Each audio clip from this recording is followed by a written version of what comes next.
मैं पहले आप सभी को और पूरे प्रदेश वासियों को पावन प्रकाश पर्व की हृदय से बधाई देता हूं। अभी 26 दिसंबर को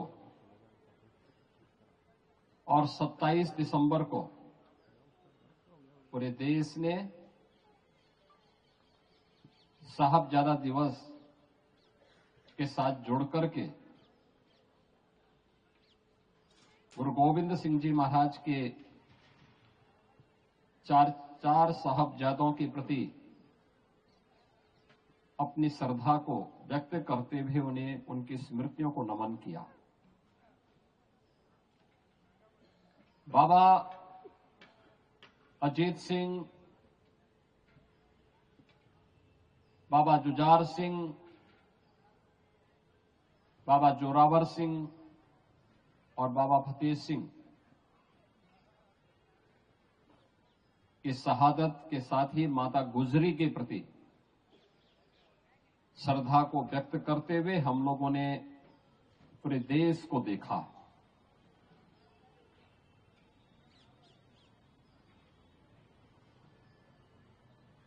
ये ठीक ही कहा गया है कि गुरु गोविंद सिंह जी महाराज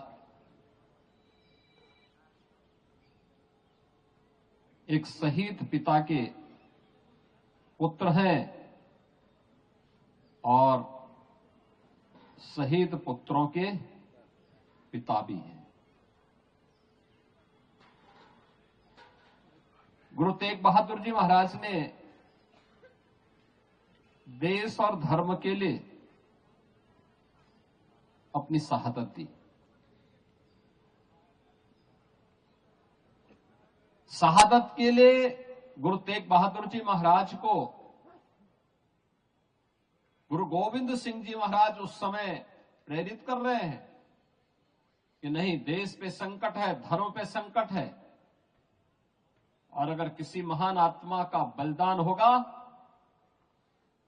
तो ये जो विधर्मी आज हमारे देश को, हमारे धर्म को नष्ट करते हुए उतावले दिखाई दे रहे हैं, ये बेनकाब होंगे, देश खड़ा होगा इसके खिलाफ।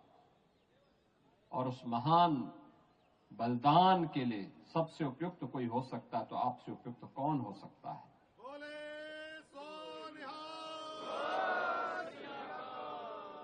और इसीलिए कहा गया है गुरु तेग बहादुर जी महाराज अपना शीश दिया, लेकिन भारत के शीश को बचा दिया। कश्मीर बच गया।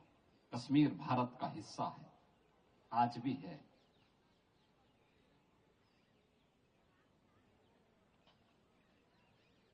गुरु गोविंद सिंह जी महाराज के दो छोटे साहबजादों को, बाबा जोरावर सिंह और बाबा फतेह सिंह को,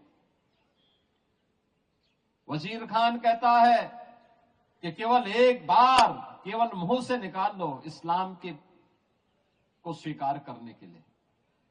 उन्होंने कहा नहीं, ये नहीं हो सकता, और उन्हें जीवित ही दीवारों में चिन दिया गया। चमकौर के युद्ध में दोनों बड़े साहबजादा बाबा अजीत सिंह और बाबा जुझार सिंह शहादत को प्राप्त होते हैं। इस दुख में माता गुजरी देवी ने अपना स्वयं का प्राणोत्सर्ग किया। क्या स्थितियां रही होंगी, और उन विपरीत परिस्थितियों से आगे बढ़ते हुए गुरु गोविंद सिंह जी महाराज ने इतना सब कुछ खोने के बावजूद भी एक ही बात कही थी कि 4 में तो क्या हुआ, जीवित कही 1000। यह मंत्र आज भी पूरे भारत के लिए एक नई प्रेरणा है, एक नई प्रेरणा है। बचपन में भी हम सुना करते थे गुरु गोविंद सिंह जी महाराज के बारे में, 1.25 लाख से एक लड़ाऊं तो गोविंद सिंह नाम कहूं।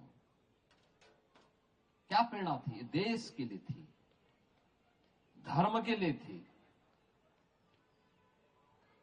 और उसी गुरु परंपरा के प्रति श्रद्धा का ये भाव हम सबको सदैव एक नया जीवन देता है, एक नई प्रेरणा प्रदान करता है, एक नई ऊर्जा का संचार करता है, हमें आगे बढ़ने के लिए प्रेरित करता है। गुरु गोविंद सिंह जी महाराज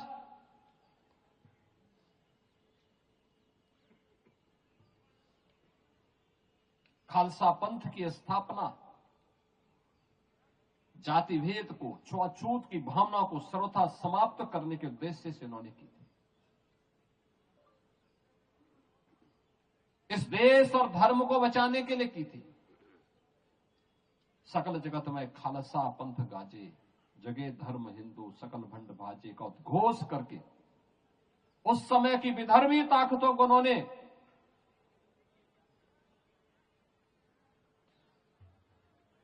उस रास्ते से हटने के लिए कहा चाहे तो देश और धर्म के मार्ग में बाधक है।